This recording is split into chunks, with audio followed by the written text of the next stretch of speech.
L'intérêt de cette étude, c'est aussi qu'elle montre, qu'elle annonce l'évolution des choses. Quand on fraude dans le Nord, c'est qu'on a besoin d'arriver par tous les moyens.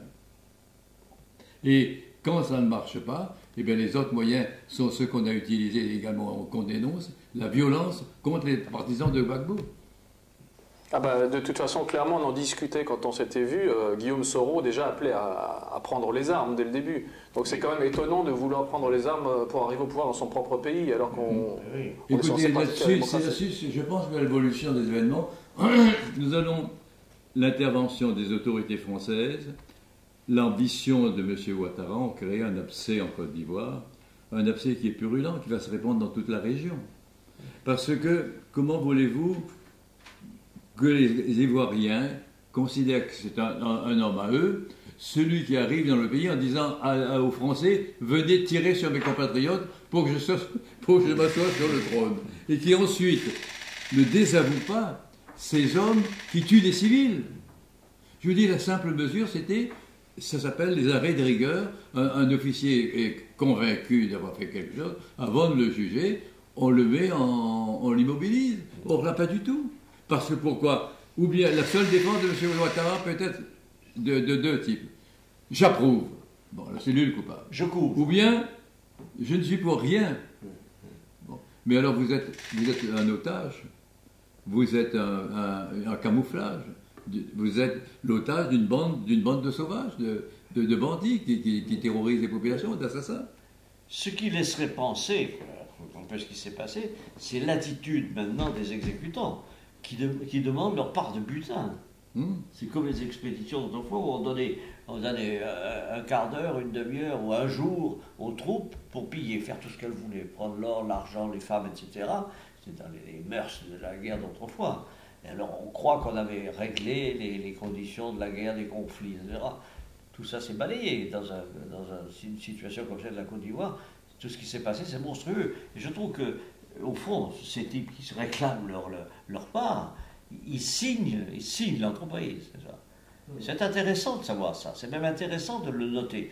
Je remercie les journalistes qui ont fait ce travail. Ce qui est intéressant, c'est que, au départ, l'opinion a été abusée par le contrôle des médias que assure le gouvernement, pas de tous les journalistes, mais malheureusement d'une grande majorité. L'opinion a été abusée, il y avait un homme probe, intelligent, un grand technicien mondialement reconnu, pour qui la population avait voté, qui allait faire redémarrer le pays. En face, un homme qui s'accrochait au pouvoir. Aujourd'hui, les presses est forcée de rendre compte que ceux qui ont pris le pouvoir, c'est une bande, c'est les grandes compagnies du Moyen-Âge. C'est des bandes rebelles. Ils n'ont pas cessé d'être des rebelles. Et puis, ils tuent. Et au-dessus, il y a quelqu'un qui joue les saintes mitouches.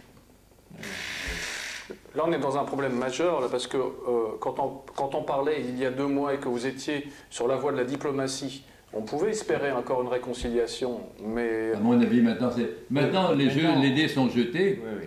Nous allons vers une pourriture de la situation. Oui. Comment voulez-vous que... Prenez dans ce pays de guerrer. Comment ramener la paix? En disant, on vous pardonne, on vous a tué et on vous pardonne? Les types vont dire, mais écoutez, vous vous moquez de nous. Comment vouliez-vous que les populations du pays qui m'est très cher, parce que c'est le mien, le Limousin, que l'on pardonne après les événements d'Oradour-sur-Glane? Hein? Ils sont arrivés, ils ont tout brûlé, les églises, les commerçants, etc., les bicyclettes, et qu'ils ont versé dans le foyer les gosses qui descendaient du train, qui venaient du tramway qui venait de Limoges. Je veux dire, comment peut-on envisager dans ce cas de se réconcilier? C'est pas possible. Il faut chercher les responsables. Le pays est très très mal parti, on va dire. J'étais à une manifestation, vous savez que les manifestations se multiplient à Paris, qu'elles sont très actives. Oui. Et j'ai assisté à ça, donc les gens viennent et sont vraiment maintenant très en colère, ils n'ont pas l'intention de lâcher. D'ailleurs, je pense qu'ils comptent sur vous et sur tous les amis de Laurent Gbagbo, enfin de la démocratie tout simplement, pour continuer le combat. Quel message d'espoir quand même pourriez-vous donner aux Ivoiriens qui vous écoutent là, notamment? Je crois qu'il faut leur dire que la vérité apparaîtra, elle apparaîtra toujours, un jour ou l'autre.